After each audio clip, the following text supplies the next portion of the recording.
écrit dans le livre d'Ésaïe 44, le verset 8. La Bible dit ceci, ces choses je l'avais dit et vous, vous êtes des témoins. Nous sommes des témoins que ces choses, Dieu nous l'avait dit. Nous connaissons ces choses.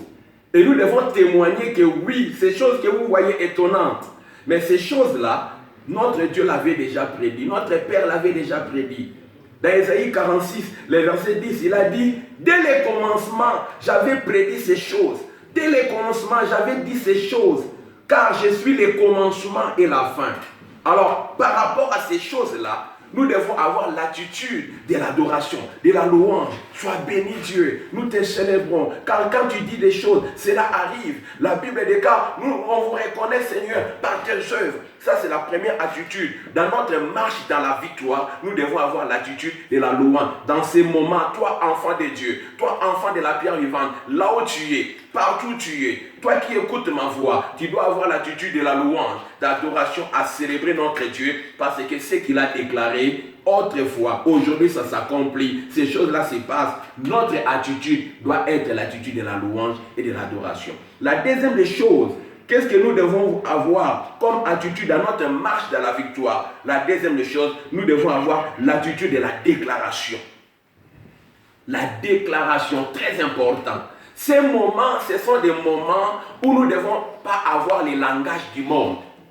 Nous ne devons pas avoir le langage des hommes.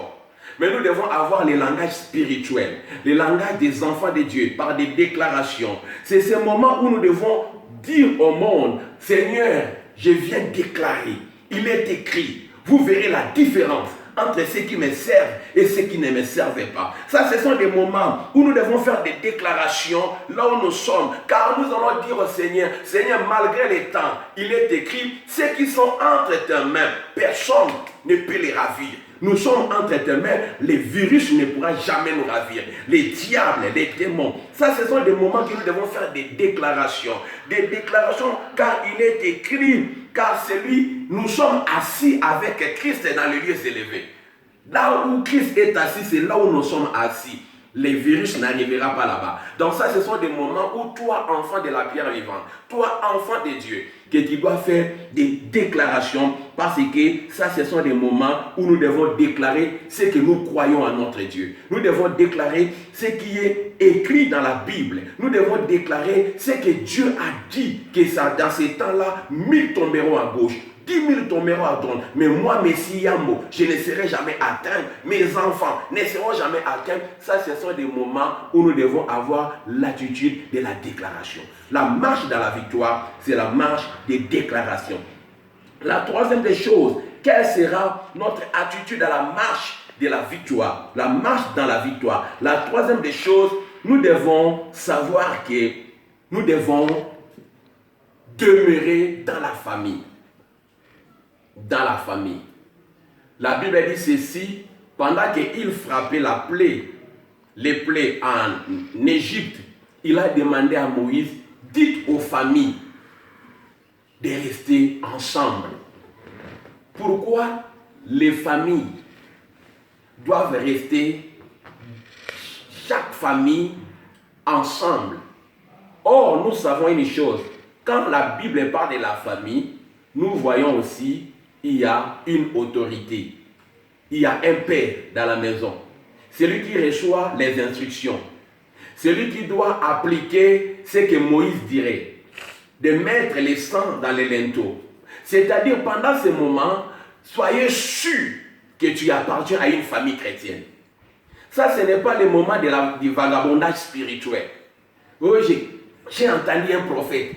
J'ai écouté un apôtre. Oh, je vais aller vers... Non, ça, ce sont des moments où tu dois avoir une famille chrétienne, où tu dois être sous la couverture de l'homme que Dieu a établi dans ta famille spirituelle. Nous sommes de la famille Pierre Vivante. Ici en Afrique du Sud, le pasteur Messie Yambo, il est la couverture de tous les enfants de la Pierre Vivante. De la famille Pierre Vivante. Et toutes les familles Pierre Vivantes éparpillés au monde, nous sommes sous la couverture de notre Père, le pasteur Grâce Oumbela. Donc, c'est-à-dire que tu dois être sous la couverture dans la famille chrétienne. Si tu n'es pas sous la couverture de la famille chrétienne, sache que ta vie est dans les risques. il demandait aux enfants d'Israël de rester dans les familles. Tu es dans quelle famille? Quelle est ta famille? Si tu n'as pas une famille, tu dois chercher une famille. Parce que ta position dans la famille déterminera ta protection, ta couverture. Parce que les familles étaient protégées, parce qu'ils étaient sous la couverture d'un père, sous la couverture de celui que Dieu a établi. Ça, ce sont des moments où nous devons être dans la famille, c'est-à-dire sous la couverture d'un homme de Dieu que Dieu a établi. La quatrième des choses que nous devons savoir, non seulement l'attitude de la louange de l'adoration, non seulement les déclarations, non seulement rester en famille, mais la quatrième des choses, nous devons parler de notre départ.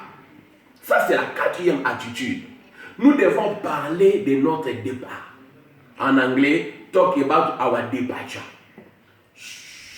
Bientôt, nous allons sortir de l'Égypte. Bientôt, nous allons quitter le monde. Parce que ce monde, c'est un monde qui va passer. Mais nous, comme étant enfants de Dieu, nous n'allons pas passer avec le monde. Il y a un autre monde qui nous attend.